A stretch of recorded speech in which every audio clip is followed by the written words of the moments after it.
So have you found yourself hitting refresh on your bank account app a little obsessively lately? Yeah, you're definitely not the only one. There's this kind of weird mystery at the heart of this tax season. Refunds are bigger, way bigger for some folks, but they're also taking longer to actually show up. It just doesn't add up, right? More money, but a longer wait? So, in this explainer, we're going to dig in and solve this thing. We're going to figure out exactly what is going on. Okay, let's kick things off with a big number that's got everyone talking. The headline this year? The average tax refunds has shot up to around $2,400. Now that's a pretty big jump from last year. And you know, for millions of families, that's not just pocket change. That's a huge deal. That's money that can wipe out a credit card, build up some savings, or just help you breathe a little easier with the bills. So yeah, it's awesome news, but it's only half the picture. And this is where we get to the paradox, the part that's just confusing everybody. Even while they're sending out these bigger checks, the IRS is actually moving a little slower than last year. I mean, the data is clear. They've processed fewer returns so far. So wait a minute. You've got this totally bizarre situation where less work is getting done, but more cash is going out the door. How does that even work? It doesn't seem to make any sense. So that leads us to the million-dollar question, right? What is really going on behind the curtain at the IRS? Is the system just broken, or is there something else at play here? Is this whole delay thing a bug, or is it actually a feature, part of some bigger plan? Well, let's play detective. We're going to break down everything from federal law to how the IRS actually works on the inside to get to the bottom of this.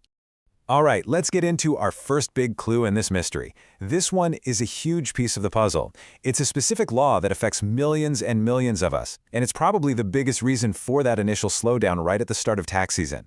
It's like a built-in delay that's literally required by law, but honestly, a lot of people have no idea it even exists.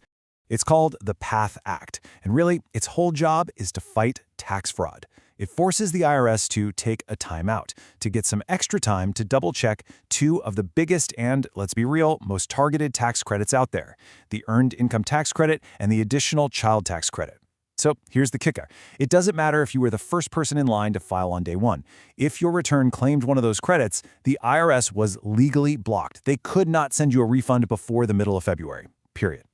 And what you're seeing here really shows you what that means in the real world. You see how it creates this quiet period right after filing opens. Millions of returns are just piling up, sitting in a holding pattern. But then boom, right after February 15th, the floodgates just burst open. The IRS starts pushing out this huge wave of all those refunds they were forced to hold. This is exactly why so many of you might have felt that early delay, only to see the money suddenly appear, well, right about now, in late February or early March. If you claimed those credits, this timeline is your answer. Okay, but what if that's not you? What if you didn't claim those credits and you're still waiting? Well, that brings us to the next piece of our puzzle. Turns out there are a bunch of other reasons your refund could be taking a little vacation.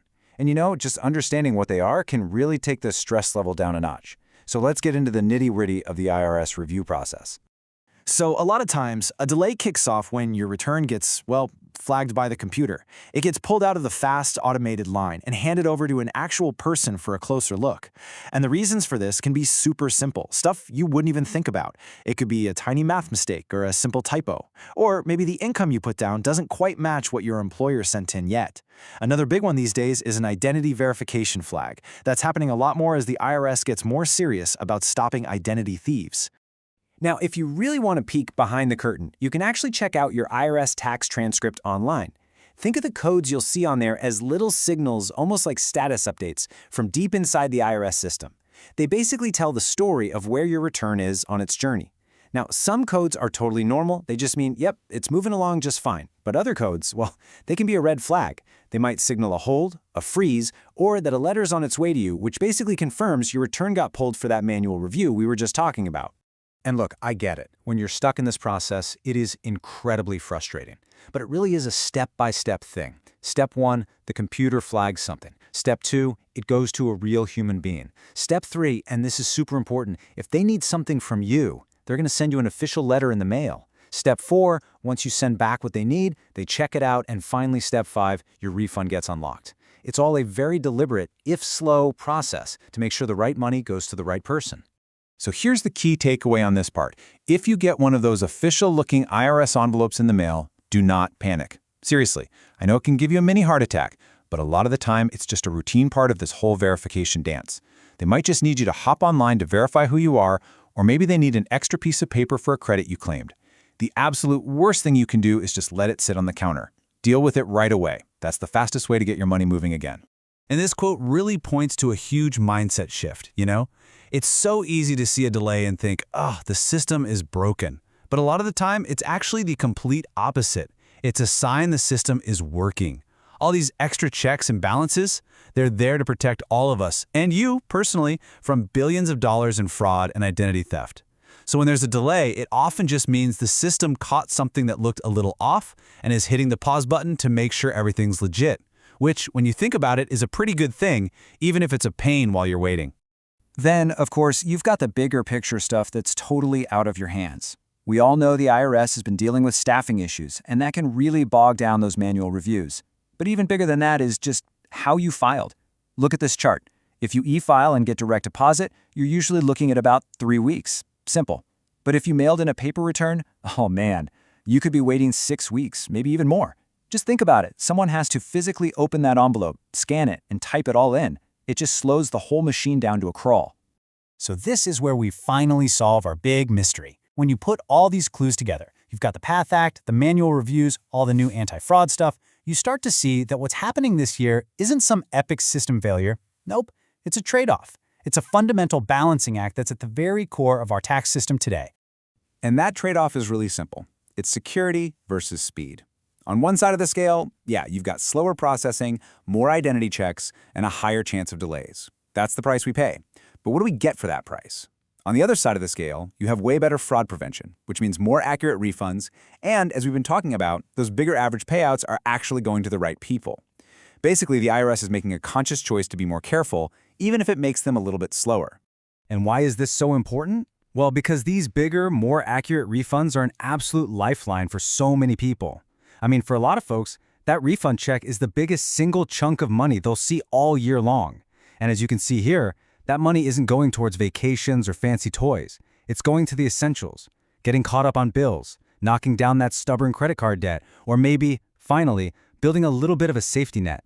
So making sure that cash gets into the right hands, yeah, that's a pretty big deal. All right, so mystery solved. We know why things are the way they are. But what does that mean for you? You know, if you're still one of the millions of people staring at your banking app every single morning. Knowing the why is great, but knowing what to do now is even better. So let's lay out a clear, simple game plan.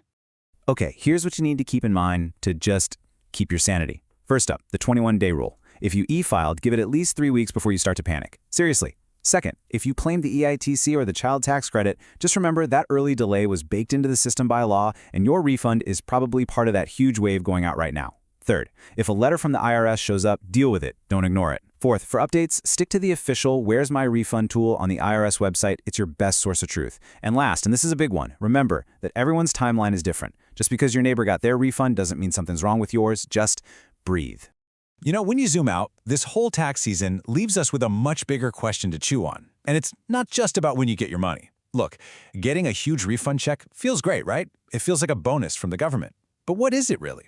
It's just an interest-free loan that you gave to them. It's your money that you let them hang on to all year. So the big question I want to leave you with is this. Is that big refund actually the smartest move for you? Or would you be better off tweaking things so you get a little more of your own money back in every single paycheck? It's definitely something to think about for next year.